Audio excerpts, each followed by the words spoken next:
Some of the best police chases in Hollywood often feature a fast car like a Mercedes, tearing through downtown at 90 miles per hour and weaving between traffic, but this body cam moment is not your stereotypical Hollywood. Inside that car are two people who are about to make the worst decision of their lives, and the body cam footage of what happens next has left millions of viewers absolutely stunned. On the 30th of June 2023, a certain neighborhood experienced a real-life, fast and furious episode. There were sirens, cars and power bikes speeding down lanes. Everything was really going down all at once.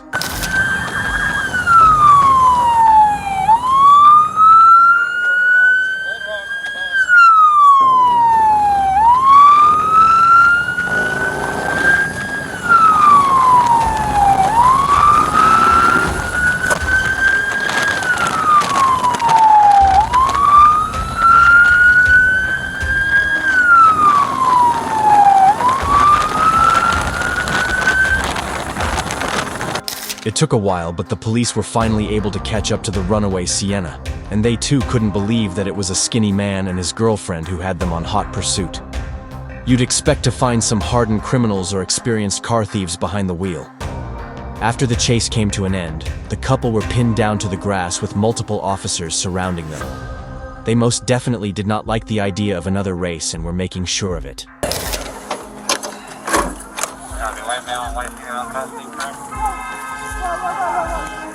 Where's Nuns at?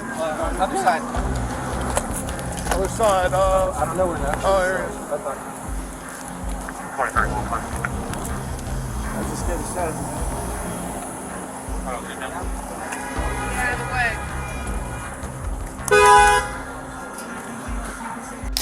The officers had a peek inside the car, and apart from the fact that it was a stolen vehicle, it was filled with stolen goods as well. And it was not a couple of candy bars or some gum. The Sienna was a mobile criminal warehouse. From the passenger's seat, through the back, and all the way to the trunk. The entire car was packed with items.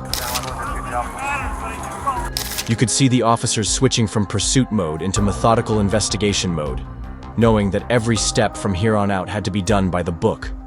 The officers picked the woman off the floor and put her in handcuffs, before going on to conduct the precautionary search, before she was put into the police car. An officer stepped up and first asked if she had any weapons, to which she responded that she might have a pocket knife somewhere, and they instructed her not to reach for it, and just stay put while they search her. What's remarkable about this exchange is how matter-of-fact it was. Here's Veronica, who just led police on a dangerous chase in a stolen car packed with stolen goods, casually mentioning she's potentially armed like she's discussing the weather. The officer's reaction was textbook professionalism. No panic, no aggressive escalation, just clear, firm instructions to keep her hands visible and not make any sudden movements. Shot none. Any weapons? I don't think so. I might have a pocket knife. You have a pocket knife? Okay. Don't reach for it, okay? Yes, sir. The officer then asked if she was injured, and she said she was fine. But her tone told a different story. With heavy sarcasm dripping from every word, she replied that sure, the airbag had done quite a number on her when the car crashed to a halt, and the officers had literally thrown her to the ground. But other than that, she was just peachy. Then she let out this laugh. Not a nervous laugh or a scared laugh, but this almost mocking chuckle. Are you injured or anything? You got both The airbags kind of got me a little bit, and kind of threw me on the ground, but I'm cool. You put yourself in that predicament. Yeah, well, I mean, like I said, I just woke up, man. I didn't know what the fuck I'm doing. I got my first ticket. Let's go. Must have been that training. The officer was, however, quick to remind her that it was entirely her fault. If she had simply gotten down from the car at the sound of the sirens, she wouldn't be in this situation. They had to pause the search because they were all male officers, and it won't have been appropriate for them to pat her down, especially with the way she was dressed. While waiting for a female officer to get to the scene, they asked her again if she had anything on her, and this time she said she had some cash in her pockets, but that is about it. The officer then asked if she needed medical attention, which she refused again. You got anything on you? I don't think so. Maybe a little bit of cash. A little bit of cash, that's it. Yeah, I really don't think I have anything. We're trying to get a female come over here. Do you need med or anything? You need medical attention? Want to get checked out? Yeah, let's sit on the curb in the meantime, okay? Just in case.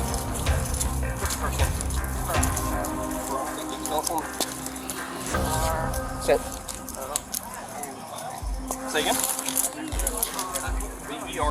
While she sat at the curve, an officer went over to take her details. And one thing though is that apart from her brief moment of sarcasm, she has been very cooperative with the officers. Following up their questions and generally not being a pain to them. It is not the behavior of a typical criminal that had just got caught in a very hot pursuit. Say again?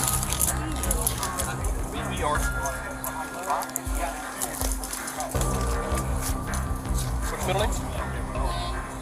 Spell it? And last name? You're gonna have to speak up for me. Brady, like the Brady Bunch. B-R-A-D-Y. And what's your date of birth? 7/15/96. Alright, you from Florida? I was born in Jacksonville. I got you. Do you have a Florida license? Or an ID card or anything like that? Okay. Alright, so no driver's license, just an ID card. After that, a female officer came over and took charge of the search. She found some change in her pockets, just like Veronica had said, which was honestly refreshing considering how many suspects lie about what they're carrying.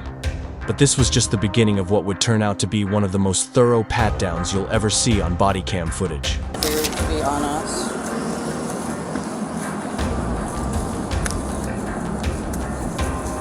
The leaf.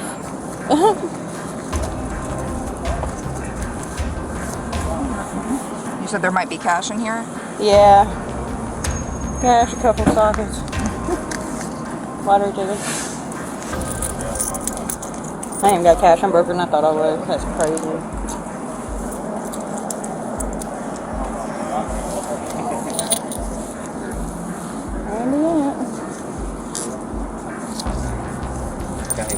There's a bunch of them. There should be actually. My car, you need it?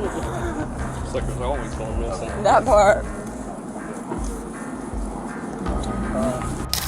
The search went on from her pockets to the officer feeling under her shirts and everywhere else. She was being completely thorough, as she should. Yep.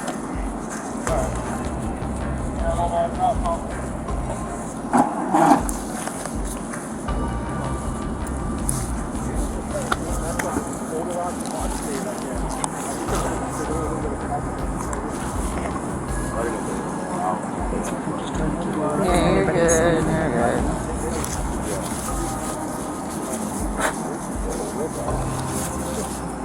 Do you want me to pull that out for you? To try to... Yeah, I mean, if you want to, you're more than welcome.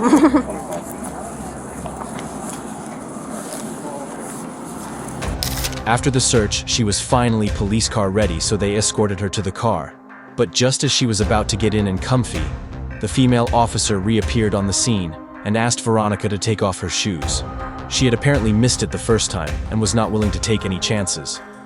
Veronica, just like she'd done so far, obliged without complaint and took off her sneakers. You're a runner now. Have a seat and just leave your feet sitting out for me. Ouch. 172, 103. Let me keep my shoes on. Go for it. We're getting 21 vehicles being called in now, like the best place. Time was 30 minutes, and it's a single 50 restriction. As this? Traffic. Just two serial numbers. The first one's going to be on a Milwaukee V4. Small hedge trimmer and it'll be black rubber stain. You can tell them we probably recovered it. Yeah. Okay. Do you have what was in her pocket? It's right there. Okay. Just trying to make sure on the wrench sockets. So far? On the other hand, her boyfriend's case was not entirely similar. He was cooperative as well, but it was not like he had any other option.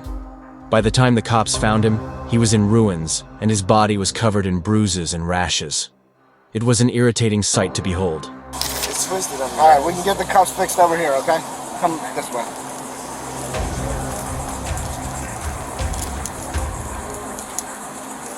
All right, man, face towards the car.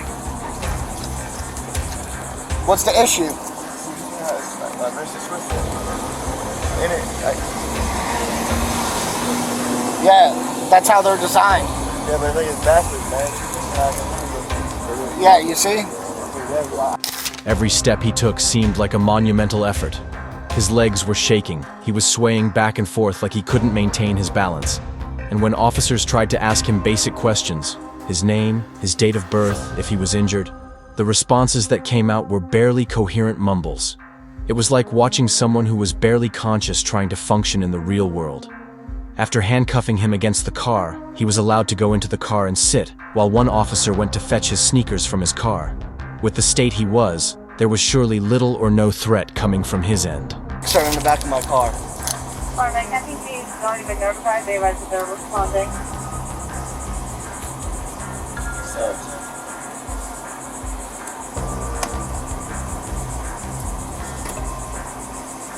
And that's where this wild chase story ends, with two very different suspects showing us just how unpredictable criminal behavior can be. On one hand, you have Veronica, who despite being caught in a stolen car packed with stolen merchandise after a high-speed chase, maintained this almost casual attitude throughout the entire arrest. She was sarcastic, cooperative, and weirdly composed for someone facing serious felony charges. Then there's her boyfriend, the complete opposite. Found in such rough physical condition that he could barely communicate with officers, covered in bruises and rashes, stumbling around like he was barely conscious.